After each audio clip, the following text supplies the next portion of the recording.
Hey everyone, welcome to Grammar Mechanics. Before starting the video, please take a moment to like, share, and subscribe to my channel. And without further ado, let us begin our video.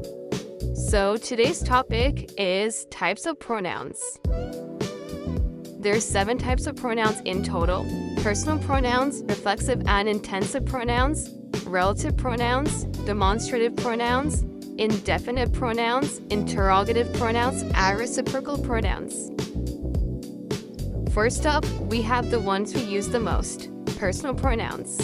These are your main characters, but these are the most complex because they change their form depending on the role in the sentence. For example, you're having a sentence that she washed the car. Here, she is the personal pronoun because you changed the noun into a pronoun. These are further divided into 3 types: subjective case, objective case, and possessive case. The subjective case is the subject who is the doer of the action. The objective case is used as an object, which is the receiver of the action. The possessive case is used to show ownership without a noun following it. An example of subjective case could be, I helped her. So I here is the subject doing the action helping.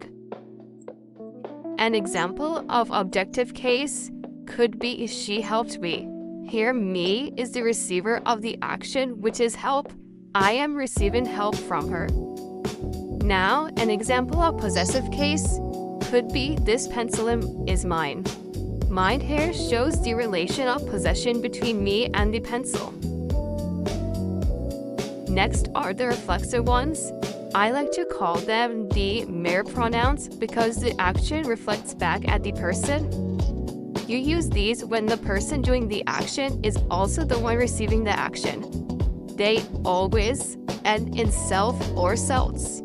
The examples could be myself, yourself, himself, herself, itself, ourselves, yourselves, or themselves. So you can use them in daily life. For example, in this sentence, he taught himself. He is doing the action, which is teaching, and himself shows that he is the person who is receiving the action, who is receiving the teaching. He is doing the action, teaching, and he is the one receiving the action, teaching. He's learning.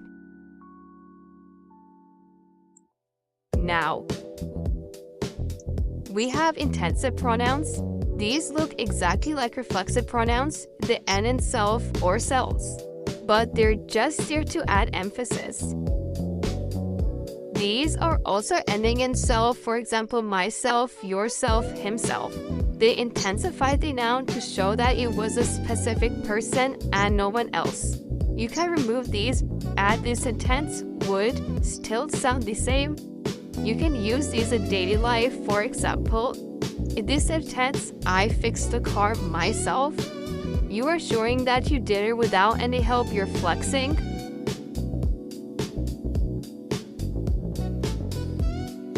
Now, relative pronouns. To link 2 parts of a sentence together, we use relative pronouns. So these act like glue or like a bridge, and you can use these to create relative clauses. So they glue a noun with a description of that noun, like a conjunctive.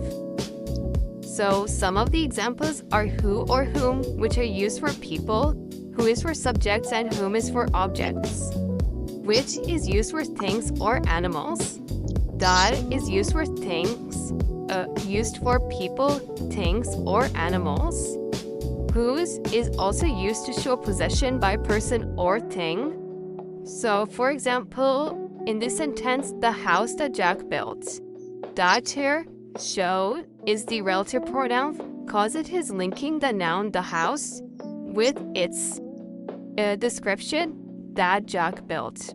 You're showing that that house was built by Jack. Now, here comes the demonstrative pronouns. these are basically your pointing fingers. You're pointing at specific things using the words like this, that, these, and those. You use this, at these for things that are closer to you, at that, at those for things that are far away from you. Moving on, what if you aren't talking about a specific person? Use indefinite pronouns. So these are like mystery words. You're talking about things in general, but not a specific name or person that you're pointing to. The examples are someone, anyone, everything, nothing, many, few, and all.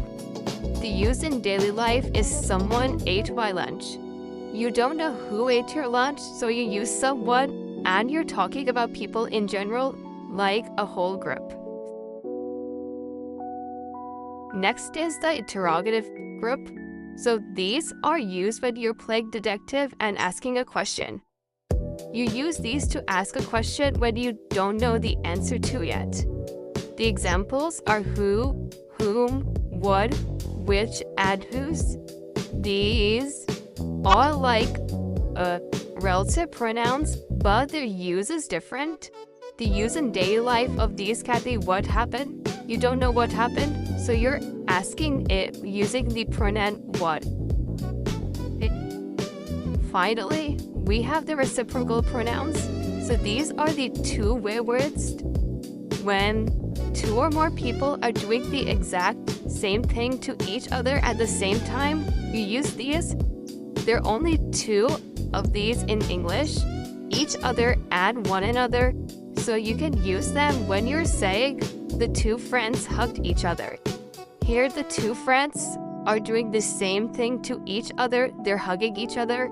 So over here you use each other to show that two people were doing the same things together. Alright, let's see if you were actually listening. I've got a quick challenge for you to see if you can spot these pronouns. Try to identify the bolded pronoun in each sentence.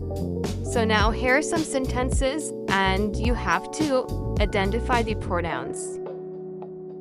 Take some more time. If you want to take some more time, pause the video.